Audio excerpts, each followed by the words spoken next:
인류가 작은 우주의 중심이며 우주는 우리를 위해 존재한다고 믿었습니다. 훨씬 더 거대한 우주를 상상한 사람은 지구상에 단 한 명이었습니다. 그는 1600년 새해를 어디에서 맞이했을까요? 두말할 것 없이 감옥이었습니다. 살다 보면 세상이 나를 중심으로 돌아가지 않으며 우리가 더 큰 세상의 일부라는 것을 깨닫는 순간이 옵니다. 성장 과정이 그렇습니다. 누구나 맞이하는 그런 깨달음의 순간이 16세기 문명에도 찾아왔습니다. 망원경이 발견되기 전에는 육안으로 보이는 것이 우주의 전부였습니다. 지구는 당연히 움직이지 않으며 하늘의 모든 것, 태양과 달과 별들이 지구 주위를 돈다고 생각했습니다. 그때 폴란드 천문학자인 코페르니쿠스의 급진적인 이론이 나옵니다. 지구는 우주의 중심이 아니라 태양 주위를 도는 행성 중 하나일 뿐이라는 것입니다. 마르틴 루터를 비롯한 많은 사람들이 그 이론을 신성모독으로 받아들였습니다. 하지만 한 사람은 거기서 한 발 더 나아갔습니다.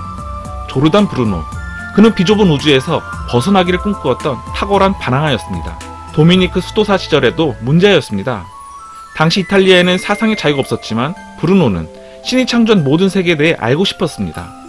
급기야 그는 가톨릭교에서 금지한 책들에 손을 댔고 그 중에는 고대 로마인이 쓴 책도 있었습니다.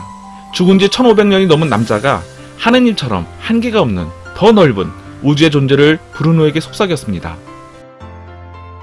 루크레티우스는 우주의 끝에 서서 바깥쪽을 향해 활을 쏘는 상상을 해보라고 합니다. 화살이 계속 날아간다면 우리가 생각했던 우주의 끝은 끝이 아닌 것입니다. 화살이 계속 날지 못하고 벽에 부딪힌다면 그 벽도 우주의 끝 너머에 존재하는 것입니다. 벽 위에서 다시 한번 활을 쏜다면 결과는 역시 둘 중에 하나일 것입니다. 화살이 영원히 날아가거나 경계에 부딪힐 것입니다. 그럼 그 경계 위에서 다시 화살을 쏠 수 있습니다. 결국 우주의 끝은 없는 것입니다. 우주는 무한할 수밖에 없는 것입니다. 브루노에게는 그 이야기가 당연하게 들렸습니다. 하나님이 무한하신 존재이니 하나님의 창조물이 무한하지 않을 리 없었습니다. 브루노는 그 후 방랑 생활을 하게 되었습니다. 그러다가 30살에 운명을 결정짓는 환상을 보게 됩니다. 꿈속에서 브루노는 별들이 담긴 둥근 그릇에 덮인 세상에서 깨어났습니다.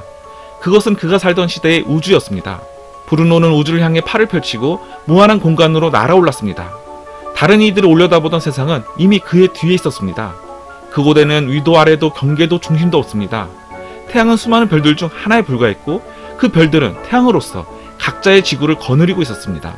브루노는 그 무한함을 깨닫는 순간 사랑에 빠진 듯 가슴이 벅차올랐다고 합니다. 브루노는 전도사가 되어 무한의 복음을 전파하러 유럽을 나섰습니다.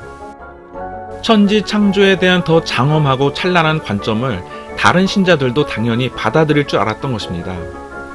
조국의 가톨릭교회는 브루노를 파문했고 스위스에서는 칼뱅파가, 독일에서는 루터파가 그를 제명했습니다.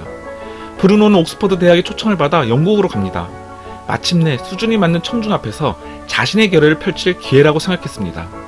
그곳에서 브루노는 우주에 대해 새 관점을 제시했고 코페르니쿠스의 말대로 이 세계는 우주의 중심이 아니라고 말했습니다. 지구는 그저 태양 주위를 도는 하나의 행성에 불과합니다. 별들은 또 다른 태양이며 지구와 같은 물질로 이루어져 있습니다. 그 태양들은 저마다의 지구를 거느립니다.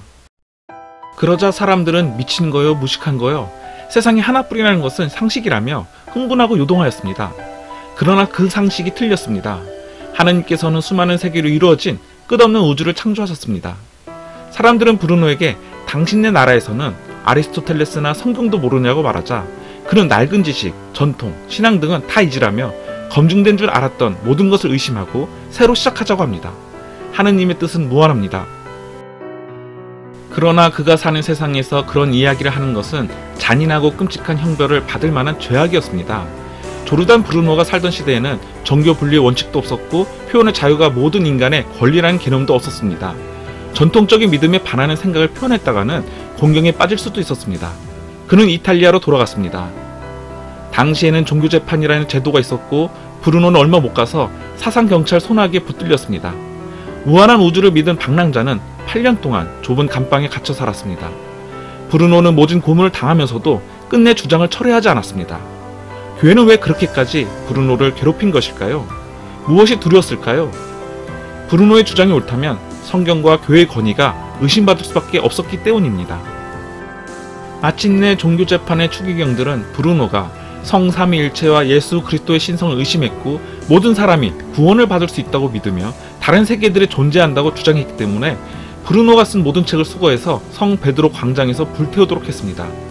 브루노는 자신은 창조주를 사랑하고 경배하는 마음으로 무한한 우주에 눈을 뜬 것이라고 말했지만 추기경은 그를 로마 총독에 넘기기로 했습니다. 브루노가 순교하고 10년 뒤 망원경을 들여다본 갈릴레이는 브루노의 주장이 옳았음을 깨닫습니다. 은하수는 눈으로 볼 수 없는 무한한 별들로 이루어졌고 하늘의 별 중에는 다른 색에 속한 것도 있었습니다. 그러나 사실 과학자가 아닌 브루노의 추측은 우연히 맞은 것일 뿐입니다. 뒷받침할 증거는 없었습니다. 여느 가설들처럼 틀릴 가능성도 컸지만 그 내용이 알려진 후에 어느 학자도 반증을 내놓을 수 없었습니다. 브루노는 우주의 광담을 느꼈지만 어마어마한 시간의 규모까지는 감지하지 못했습니다. 우리 인간은 100년도 채 살지 못합니다. 그런 우리가 우주라는 아득한 시간을 어떻게 이해할 수 있을까요? 우주의 나이는 무려 138억 살입니다.